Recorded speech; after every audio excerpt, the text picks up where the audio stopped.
appear in the area, leading to the closure of an entire region. As unknown creatures cause civilian casualties, the militaries of two countries united to protect the population that couldn't be evacuated. One day, photojournalist Andrew Calder sets out for Mexico to document the lives of people living near the infected zone. He photographs widespread destruction and the consequences of an undeclared war between worlds. During this time, his boss, the editor-in-chief, tasks him with finding and bringing back his daughter Samantha, who is on vacation in Mexico. Andrew finds Samantha in a hospital, where she ended up after a night attack on the city. Fortunately, Samantha is only slightly injured, an arm bruise that doesn't prevent her from embarking on the journey home immediately.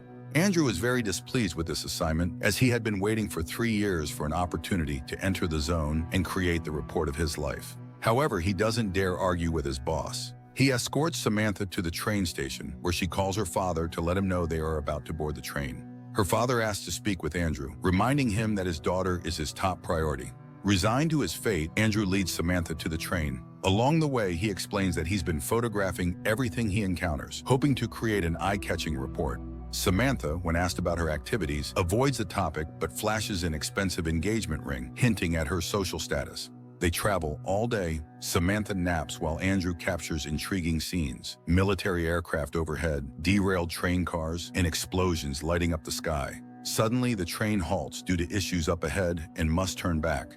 Andrew suggests they continue to the port on foot since it isn't far. Though nervous, Samantha agrees. They soon arrive at a small house and knock on the door. A young woman invites them in, showing them a map of the area and explaining how to reach the port, which is about 100 kilometers away. However, the rails ahead are damaged from bombings, so they'll need to find a vehicle. If they don't make it to the port in 2 days, they'll be stranded for at least 6 months, as the coastline will close. The couple is offered a modest dinner. During the meal, Andrew entertains the hostess's child, prompting her to assume they are married, a notion they quickly dispel. The next morning, Andrew photographs children playing with gas masks and animals, as though there's no danger nearby. Their mother provides the travelers with some food and water, wishing them a safe journey. Andrew and Samantha hitch a ride on a truck and later arrive at a bus stop. While waiting for the bus, Andrew surveys the surroundings, questioning locals about creature attacks. He's shown remnants of military vehicles and destroyed buildings. Samantha is uneasy about Andrew profiting from others' tragedies, but he explains that her father pays more for photos of deceased children than smiling faces, and he needs to make a living. After all, he doesn't cause tragedies, he merely documents them. Eventually, they reach the port, where they can take a ferry to the U.S. However, a ticket costs $5,000. Andrew notices people in the waiting area, but the clerk explains that they hope to cross to the U.S. via land, a perilous journey. Andrew manages to buy a single ticket for Samantha on a ferry departing early the next morning and has just enough money left for a hotel. At the hotel, Andrew's room isn't ready yet, so he waits in Samantha's room. They chat about various topics, discovering they enjoy each other's company. When Samantha goes to shower, Andrew calls home, leaving a voicemail wishing someone a happy birthday and promising to call again soon. Later, they explore the town, sampling local delicacies and reveling in the festive atmosphere. But when they visit a local church, they are struck by the somber sight of photos of those killed in alien attacks, surrounded by candles. Many of the deceased are children. Samantha is deeply affected, and Andrew, horrified by the scale of loss, suggests leaving quickly. At a cafe, Samantha shares her plans for tomorrow, returning home, getting married, and living happily ever after. Andrew escorts her to her room and attempts to stay the night, but Samantha laughs and bids him goodnight. Alone, she removes her engagement. Samantha knocks on Andrew's door, offering coffee before her departure. She notices a local woman in his bed and runs off. Andrew chases after her and catches up at the port. Confused by her reaction, he realizes he still has her passport and ticket. Returning to his room, he finds the woman and her belongings gone, along with Samantha's documents and ticket.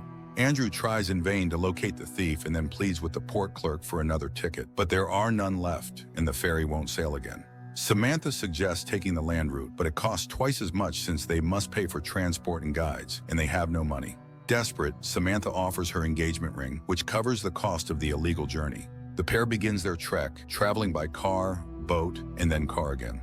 They witness people surviving in the zone simply because they have nowhere else to go and marvel at their resilience. Eventually, they reach a boat whose reluctant owner agrees to take them downriver to meet guides for the jungle route. Samantha and Andrew board, passing burnt ship skeletons and bombed-out settlements. At one stop, they hear a terrifying roar from the jungle.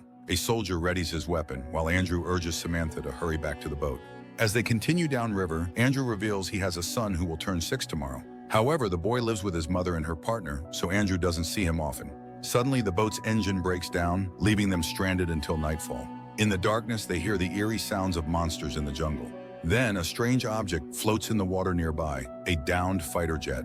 As people investigate with flashlights, massive tentacles emerge, seemingly toying with the wreckage before pulling it into the river's depths. Finally, the engine roars to life, and the boat hurries away from the terrifying location. They travel through the night, and as dawn breaks, Andrew notices the riverbanks littered with wrecked boats and ships, stained with the blood of their occupants. Soon they disembark, greeted by a group of armed guides. This unsettles Andrew, as they hadn't agreed to such an escort. The boatman assures them these are friends, explaining that weapons are necessary in the jungle. Suddenly, a dreadful roar emanates from the bushes, freezing everyone in place. Moments later, a stray cow emerges, relieving the tension. The group eventually stops to camp for the night.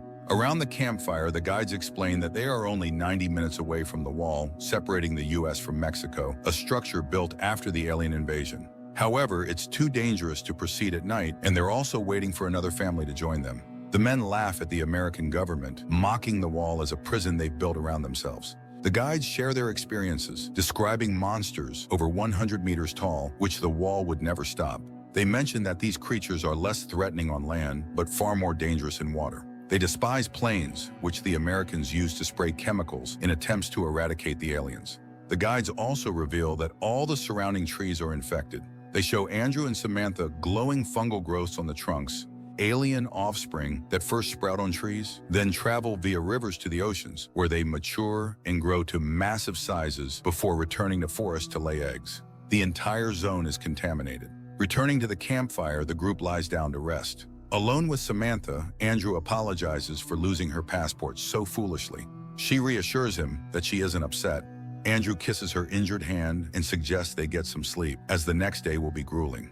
As they doze off, one of the guides pulls Andrew's camera from his bag, but doesn't get a chance to examine it. Their radios suddenly crackle, and military planes roar overhead. Everyone awakens, realizing danger is near, and the camp is packed up in haste. The group drives into the night, the roar of monsters echoing from the jungle. The driver stops, urging everyone to remain silent. But out of the darkness, tentacles emerge, grabbing a nearby truck, lifting it high and smashing it to the ground moments later. Andrew shields Samantha, holding her close as the men leap from the vehicle and open fire. Amid the chaos, Andrew decides to stay hidden in the car. Soon, a massive squid-like creature with countless tentacles looms nearby before moving on. At dawn, Andrew ventures out to search for survivors. His calls go unanswered. He finds a truck lodged high in a tree and eventually stumbles upon the mutilated bodies of the guides. Fighting nausea, he retrieves his camera and a respirator from one of the corpses. Samantha, stepping out of the vehicle, follows Andrew and finds him near a truck with the deceased family. Among the dead is a little girl. Andrew instinctively reaches for his camera but stops, placing a few flowers on the girl's body and covering her with his jacket. Taking another respirator from a male victim, Andrew leads Samantha away, heading in the direction the guide had indicated the previous night. The pair travels most of the day. As dusk approaches, Samantha steps aside for a moment and stumbles upon an ancient, overgrown Mayan pyramid in the jungle. Andrew and Samantha climb to the top, where they have a clear view of the massive wall separating Mexico and the U.S. Andrew reflects on the strangeness of viewing America from the outside. Tomorrow they'll be home, leaving behind all the horrors they've witnessed, including the little girl. Samantha recalls a funny childhood memory, and they laugh together, as if releasing all the terror that had weighed them down. Andrew suggests they rest, knowing the final push to reach the U.S. awaits them at dawn. As the sun rises, they approach the checkpoint, only to find it abandoned and the power out. The nearby town lies bombed out, with no signs of life. Searching for someone, they decide to don their respirators as military planes patrol overhead. Exploring a house, they discover the corpse of a dead monster on the roof. They hear sounds and see an elderly woman with a stroller. Calling out to her, they realize she's unhinged. She mimics Samantha's words before wandering away. Continuing on, they spot a seemingly intact gas station with electricity. Stopping there, they call for a military patrol. The operator instructs them to stay put and wait for help. While resting in the station's small shop, they reminisce about childhood games, realizing their plans for the future have shifted. Andrew calls his son, who shares what he wants for his birthday, and Samantha assures her father she's safe and will be home soon. Later, Andrew steps outside while Samantha sits on the shop floor. Suddenly, she notices alien limbs reaching nearby. tentacles stretch toward a television, and Samantha realizes the working screen is attracting the creature. She quickly switches it off, and the tentacles retreat. Horrified, they watch as massive creatures appear from the darkness, their tentacles entwining as they emit sounds. Mesmerized, Andrew and Samantha witness their mating ritual, awed by the colorful displays on their bodies and limbs. When the creatures part ways, Andrew and Samantha realize they don't want to separate. They share a kiss just as the military patrol arrives to escort them. En route to the city, they are attacked by another creature, which the soldiers eliminate with helicopters. 7 years have passed since aliens first appeared on Earth. Michael Parkas, an ordinary guy from Detroit, didn't want to waste his life in a factory or selling illicit substances. When recruiters arrived, he joined the army, now tasked with combating the monsters proliferating across the planet. Humanity is deploying every available method and weapon to reclaim their home from the invaders. While airstrikes are highly effective, they also kill civilians in infected zones. As a result, insurgent groups have risen, seeing the American military as a greater threat than the aliens themselves. Confronted with unexpected resistance, the army is forced to neutralize these zealous opponents who hinder efforts to send the monsters back to hell. Sergeant Frater was one of those soldiers who excelled at this kind of work. He followed orders without hesitation, eliminating rebel leaders while operating undercover deep within infected zones. On one such mission, after neutralizing a field commander, Frater successfully escapes the scene in a Middle Eastern city and returns to a U.S. Army base, where he prepares for his next assignment. Meanwhile, in Detroit, Parkas drives through the city, reflecting on his friends, none of whom wanted to stay in the dying town. Instead, they all chose to enlist in the army. Parkas stops at the house of his friend Frankie, who has a family. In their childhood, it was in this house that Parkas would hide after running away from yet another foster home. Now they must hurry to the recruitment office to get the best fight of their lives. Before that, they pick up their third friend, Williams, who is at the hospital witnessing the birth of his son. Overjoyed, Williams invites Parkas to hold the newborn. Williams' wife expresses her hopes for a world without cruelty surrounding her child. The fourth member of their group, Carl Inkelar, joined them during training camp. Williams' wife bids the men farewell, urging them to come back alive and well. Carl promises to bring her husband home. Williams, asking his son to grow strong and protect his mother, departs with his friends. Later, Parkas and Frankie reminisce about their childhood and how they always had each other's backs during schoolyard fights. Now they are about to face something far more serious. Watching kids playfully scuffling on a basketball court, they join in, seeing it as perhaps their last carefree moment of boyish fun before entering a world of war. That evening, determined to make the most of their last day in the city, the friends attend an illegal fight between a trained dog and an alien juvenile. The crowd enthusiastically cheers for the dog, but the alien proves stronger and more agile. When the dog is killed, one of the spectators shoots the alien, ending the fight. Later, the group heads to a bar, drinking and celebrating the night in the company of approachable women. The next day, they find themselves in the Middle East, immediately thrown into combat against alien creatures. For the first time, Parkas sees the monsters up close and struggles to suppress his fear, while others mask their terror with jokes. Their helicopter barely escapes the tentacles of one alien, thanks to the pilot's skill, while other airborne units bomb the enemies. After the skirmish, the team arrives at the base, where they are greeted by Sergeant Frater, their new commanding officer. Frater advises the recruits to get used to the constant explosions and keep their emotions in check, as survival on any battlefield, and especially this one, depends on it. Second Sergeant Forrest briefs them on the additional threat posed by local rebels, who resent the civilian casualties caused by U.S. bombings. Quickly integrate into the team, showing no leniency, not even to Sergeant Forrest, who admires their spirit, knowing such traits are essential in real combat. On their first patrol, Frater demonstrates what to watch for, explaining that seemingly harmless civilians can be insurgents. He emphasizes the importance of staying calm and treating locals with respect to avoid unnecessary hostility. While always remaining vigilant, even children can be dangerous. Parkas struggles to believe local teenagers are capable of killing, but he tries to follow orders. Unexpectedly, the team receives an assignment to investigate a farmer's house on the outskirts, where signs of rebel activity have been reported. Upon arrival, they observe men unloading containers, which could contain anything from water to explosives. Frater decides to wait until nightfall. Under the cover of darkness, the soldiers approach the house but notice a group of aliens nearby. The homeowner, spotting the soldiers, confronts them angrily. He accuses them of bombing his compatriots' homes, recounting how he lost his family to their attacks. Frater demands the man be removed from the area, but his shouting forces the soldiers to strike him to silence him.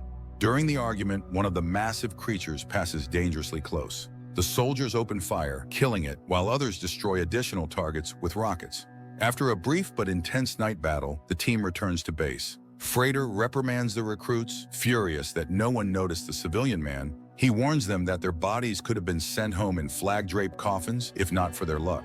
After the scolding, Frater and Forrest share a drink to unwind. They discuss their families, and Frater calls home. He misses his wife and daughter deeply after 8 deployments, pleading to hear his daughter's breathing as she sleeps. 3 months into their service, Frater's team is tasked with rescuing 4 soldiers reported missing in a high rebel activity area. Before the mission, Frater shows his soldiers photos of the missing men for identification. Carl takes a group photo, cracking jokes, and the team heads out. After reaching a designated point, they switch to vehicles. On the way, they are stunned to see a pack of young aliens running alongside their transport, offering a clear view of their sheer numbers and physicality. Suddenly, the convoy hits a hidden explosive device, disabling both vehicles and instantly killing Forrest and 2 others.